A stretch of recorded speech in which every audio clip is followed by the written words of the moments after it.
If 44% of CIOs are now favoring outsourcing over in-house build-outs, what does that tell us?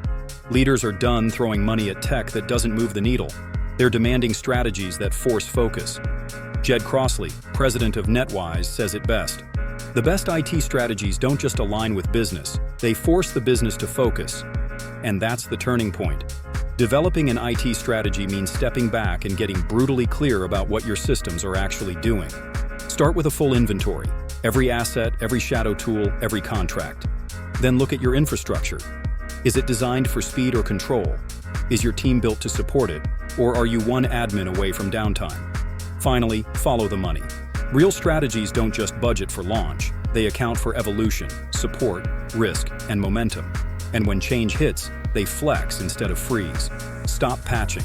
Start building systems that make decisions easier. You can read the full article on our website, and don't forget to add us to your Spotify playlist.